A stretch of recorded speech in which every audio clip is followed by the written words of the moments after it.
Hola a todos y todas, sean bienvenidos a una nueva emisión de su podcast En órbita. Mil gracias a todas las personas que se han seguido vinculando a través de las diferentes plataformas donde tenemos presencia, particularmente Spotify y YouTube. También agradezco a las personas que se han vinculado a través de la plataforma Evox, Podimo, Amazon Music, Apple Podcast, Radio Podcast FM, entre otras más. Mil gracias a todos por la sintonía, por el seguimiento, por darle like, compartir si les gusta este contenido. Quiero nuevamente recordarles a todos ustedes, mis queridos podescuchas, que se han abierto cupos para los cursos que son 100% personalizados para la experiencia fuera del cuerpo o lo que se conoce popularmente como la experiencia extracorpórea o viaje astral. Todos aquellos que estén interesados en aprender a deducir el fenómeno o tal vez si se han topado con el mismo de forma espontánea, no intencional, y quieren entender qué es lo que les está ocurriendo, qué es lo que pasa, qué es lo que ocurre, eh, quien se suscribe aquí y quien les habla les hace una invitación muy cordial para participar. El curso está diseñado de tal manera que la persona, a lo largo de un tiempo determinado y considerable, adquiera herramientas necesarias no solo para entender, sino para llevar a cabo la práctica de este fascinante fenómeno. Recuerden, pueden escribir a enorbitapodcast1@gmail.com o también al correo academia de proyección astral @gmail.com o se pueden comunicar vía Telegram, próximamente Signal también, a través de el indicativo es +57 317 467 2378. Repito, indicativo 57, móvil número 317 467 2378. Pues bien, mis queridos podescuchas, el tema que traigo hoy para todos ustedes continúa en línea justo con el último episodio. Como ustedes recordarán, abordamos el fascinante trabajo del autor norteamericano Robert Peterson, que se titula Hackeando la experiencia fuera del cuerpo o Hackear la experiencia fuera del cuerpo. Este es básicamente el último libro de este autor, el primero, que es de 1997, creo, se titula Experiencia fuera del cuerpo, cómo tenerlas y qué esperar. Ese libro está disponible en Amazon actualmente, aunque también estaba alojado o estuvo alojado, perdón, durante mucho tiempo en la plataforma, en la página y el blog de Robert Peterson. Muy, muy recomendado también. Y retomando el texto de el 2019 que se titula precisamente Hackear la experiencia del cuerpo, me encontré de manera sorpresiva con un capítulo o con un acápite que básicamente me hizo recordar a dos autores. El primero de estos, Joseph Campbell, un escritor especialista en religión comparada y teología de cierta forma, aunque su obra es mucho más prolífica, pero se concentra en esos dos temas de forma particular. Y el segundo, tal vez menos conocido, que es Pierre Teilhard de Chardin o de Chardin, que abordan algo que se conoce como el guardián del umbral.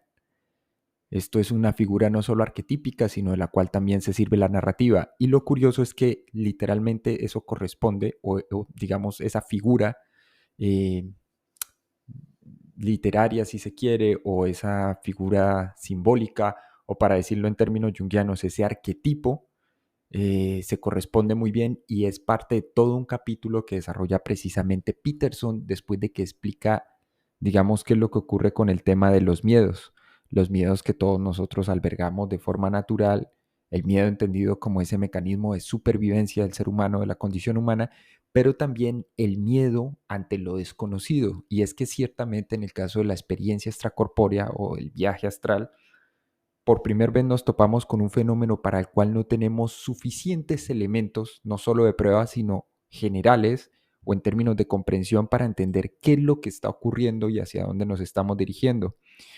Cuando, cuando Peterson y estos autores como Joseph Campbell o Pierre Teilhard hablan del famoso guardián del umbral, no solo están hablando, digamos, de una figura con una potente o poderosísima carga simbólica, sino que de cierta manera considero están aludiendo a esa famosa psicología del yo.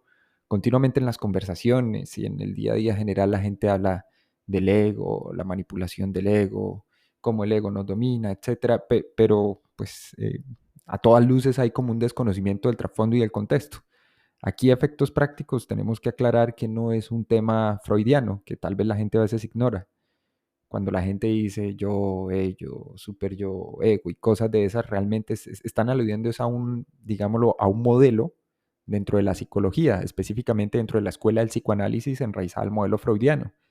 Y ese modelo teórico, por definición, es el famoso modelo de la psicología del yo, donde Freud lo que hace es como una especie de, si se quiere, taxonomía de la psiquis humana, del psiquismo humano, y lo divide en capas, pero al final del día, digamos, para los que han tenido este tipo de experiencias de forma genuina o que han desarrollado una comprensión un poco más profunda de la naturaleza humana, sabrán que son convenciones, formalidades, esas capas y distinciones, independientemente de la forma como se usa coloquialmente el término. Entonces, ¿por qué hago esta distinción? Cuando hablamos del guardián del umbral, mis queridos podescuchas, siempre se considera un trasfondo psicológico.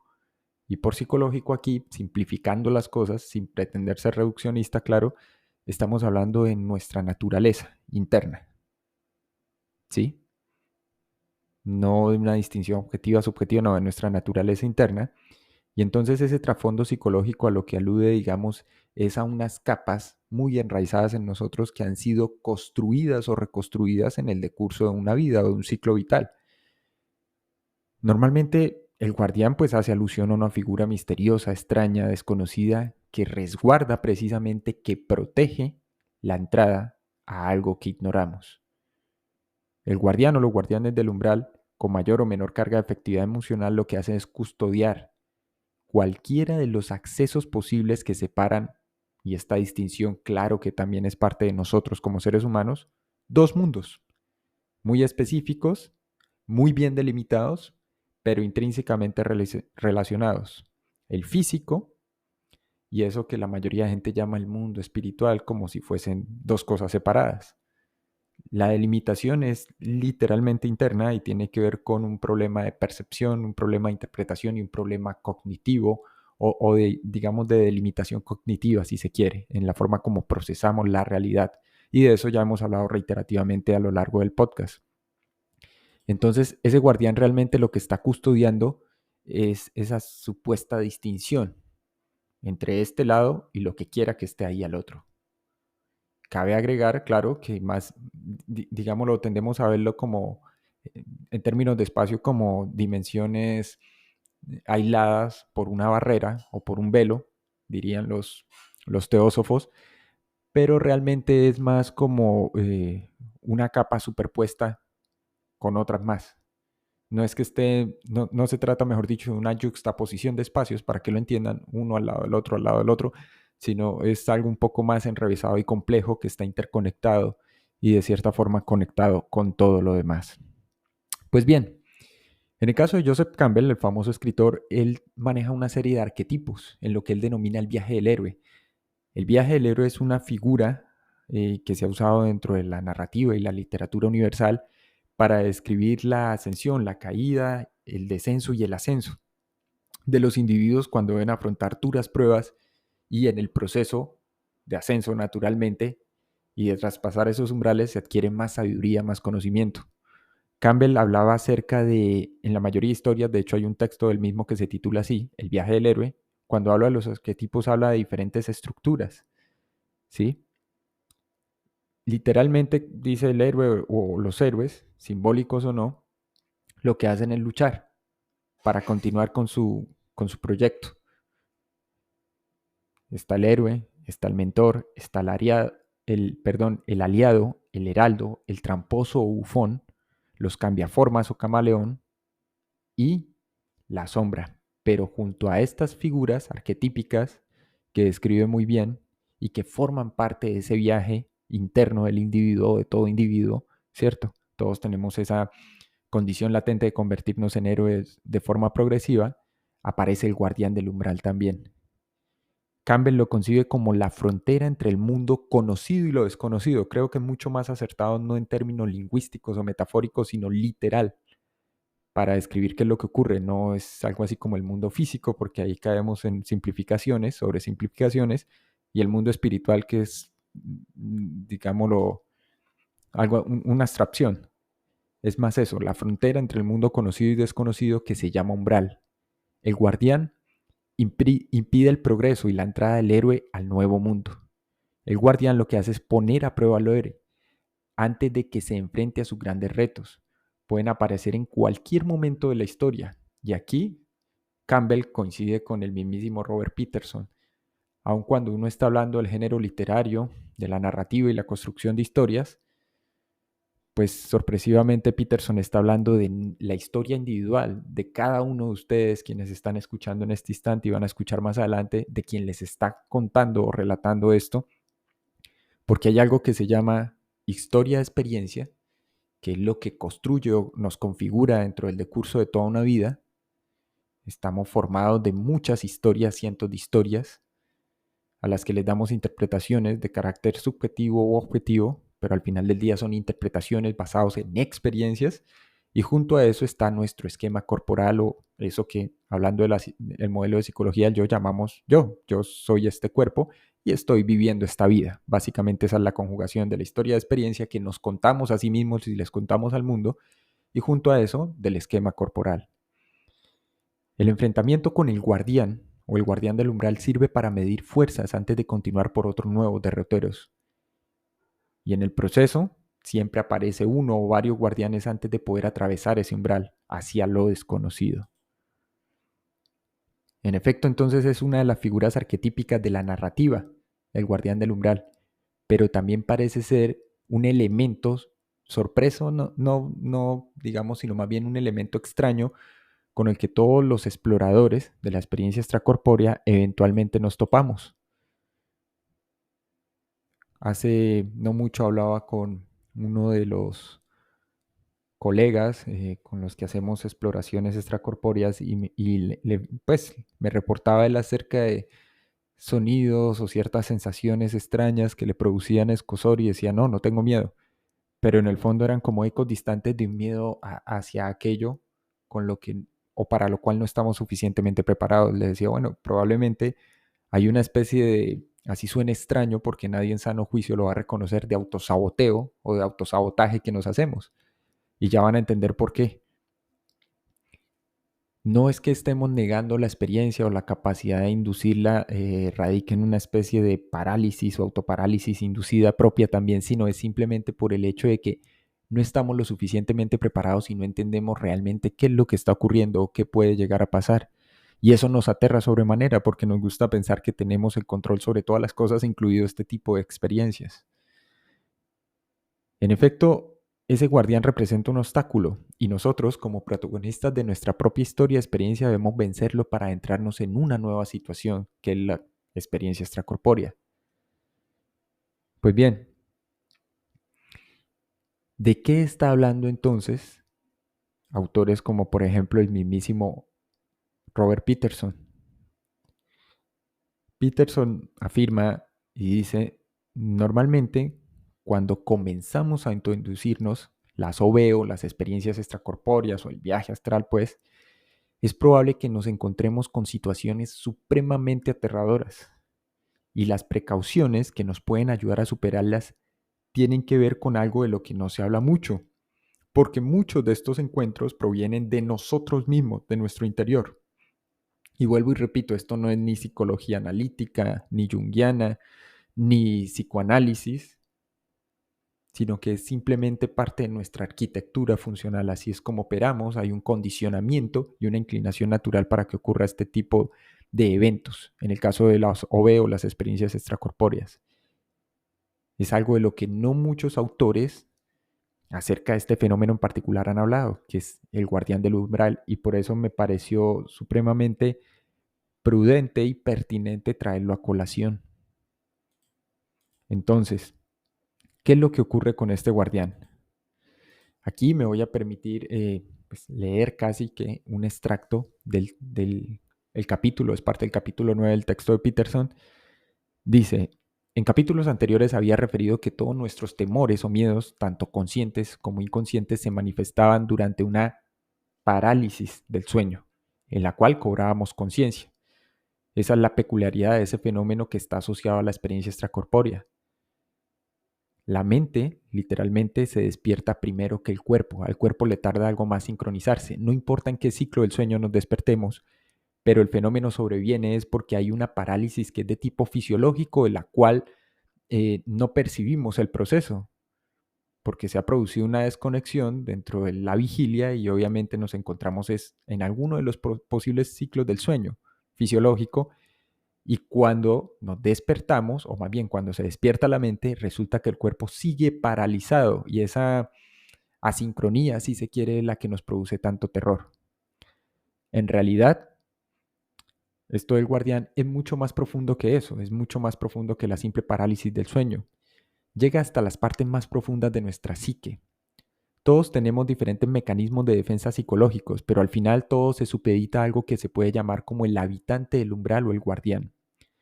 Esta es otra molestia y uno de los principales factores que impide a la gran mayoría de individuos tener una OB o una experiencia extracorpórea genuina, por lo que se necesita saber sobre este fenómeno y cómo afrontarlo. Afirma Peterson, muy pocos libros sobre OB, han hablado del fenómeno al respecto o sobre este en particular. Así que lo que les voy a contar se basa en mi experiencia directa y la de otros más. Recuerdo que cuando lo estaba leyendo, y por experiencia propia, porque también he lidiado con esa famosa gente sombra o el hombre del sombrero, cuando he tratado de autoinducir experiencias, sí que es muy, muy, muy cierto que Frank Keppel, otro pionero en la exploración extracorpórea, habla de esto, cuando él simplifica, digamos, toda esa cantidad de etiquetas que había creado Robert Monroe, y partiendo del modelo de Monroe, Keppel dice, sí, hay 4 lugares posibles hacia los que se dirige la atención durante la experiencia, pero la mayoría de individuos se quedan atrapados durante muchos años soñando y lidiando con demonios que creen están allá afuera o en algún lugar recóndito, y resulta que son parte de ese espacio ampliado de su propia psique. Pues bien, para explicar el guardián del umbral es necesario comenzar con diferentes ejemplos. Estos ya son palabras textuales de Peterson. Dice, es domingo por la mañana y estás acostado en la cama esforzándote por realizar una B. Estás en el estado perfecto, relajado, concentrado y resuelto. Estás a un pelo de una B cuando de repente escuchas una voz familiar, o un susurro, o un conjunto de voces convincentemente reales en todos los aspectos. Puede ser tu mamá, tu papá, tu cónyuge u otra voz de autoridad que dice algo como, hey, vamos, levántate, es hora de levantarse de la cama, tenemos que irnos ahora mismo. Es posible que incluso escuches golpes en la puerta de tu dormitorio. La sensación de urgencia será entonces palpable. ¿Qué momento tan terrible este? Estabas a punto de lograrlo, ¿cierto? Y de repente te han despertado. A veces la voz podría sonar enojada, algo como eres un vago inútil o has estado acostado en la cama toda la mañana. Llevo una hora esperando a que te levantes, es hora de levantarse. Esto puede apelar al sentido de urgencia más inmediato de cualquier persona. Es tu hermana pequeña, tienes algo atrapado en la garganta y te estás ahogando, tu jefe te está hablando por teléfono y está enojado, así que es mejor que te levantes y tomes la llamada. Te preguntas, ¿pero por qué me llama un domingo por la mañana mi jefe? O tal vez escuches nuevamente golpes en la puerta y una voz retumbante. Es la policía, tenemos una orden judicial. O el favorito de todos, la casa está en llamas, se está quemando. Es una cuestión de vida o muerte, así que debes levantarte. Con un profundo suspiro y un arrepentimiento más profundo, abortas la OB y te levantas de la cama para ver qué es tan urgente, solo para descubrir que no hay nadie allí. No hay nada en la puerta, nadie se está ahogando, nadie está hablando por teléfono, no hay policía, no hay emergencia. Al final te han hecho una broma. Esto es solo un ejemplo de tantos. También puede aparecer la mítica figura del hombre sombra, o los hombres sombra, o el hombre del sombrero, que cientos de personas durante una parálisis del sueño con conciencia han logrado ver. Puede ser mucho más amenazador que solo una voz. Las versiones más siniestras probablemente provienen, que es lo que les estoy mencionando, de esos episodios de conciencia durante parálisis del sueño, en los que los miedos e inseguridades del subconsciente de cada quien se manifiestan como alucinaciones hiperrealistas. Una vieja bruja que quiere sentarse encima de nosotros, los famosos demonios sexuales incubos o sucubos que intentan violar al individuo en su estado de parálisis e impotencia, o como ya lo mencioné con anterioridad, una figura oscura y amenazadora cuyo rostro no es del todo visible. Un hombre cuyo rostro se esconde bajo un sombrero negro, o un demonio en el caso de los cristianos, o un genio si eres musulmán, o un jinn del desierto, ¿no? Todos estos son básicamente lo mismo. Es el morador o el guardián del umbral. Para todos aquellos que han practicado OB durante algún tiempo, probablemente ya se han encontrado con este fenómeno peculiar en alguna de sus muchas formas. ¿Pero qué es? En mi opinión particular, en la de Peterson o Keppel o Monroe, que también lo sugiere en su segundo tercer texto, el guardián es una colección, un conjunto de tácticas de miedos subconscientes, un mecanismo de defensa y nada más que eso. Proviene de nuestros propios temores e inseguridades subconscientes. Naturalmente, esto es una forma de autosaboteo, ya lo mencionaba, por eso pues pocas personas lo van a reconocer. ¿Qué es lo que quiere? ¿Cuál es el propósito? El propósito es asegurarse de que no experimentemos experiencias extracorpóreas hasta que estemos psicológicamente preparados para ese evento. Quiere asegurarse de que cada uno de nosotros tenga la cabeza fría para mantener la calma y el control cuando nos enfrentemos a circunstancias inesperadas o aterradoras. Pues bien, mis queridos podescuchas, este es el episodio y el tema que quería compartir con todos ustedes. Claro que está emparentado con hackear la experiencia fuera del cuerpo y se vincula obviamente con todo el fenómeno, con toda la temática, con todo el conjunto de temas y esos temas ciertamente periféricos vinculados con la OVEO, la experiencia extracorpórea. Mil gracias a todos por la sintonía. Nos veremos en una próxima edición. Recuerden, aquellos que estén interesados pueden escribir directamente a norbitapodcast1@gmail.com o a academiadeproyeccionastral@gmail.com. Mil gracias y nos veremos nuevamente.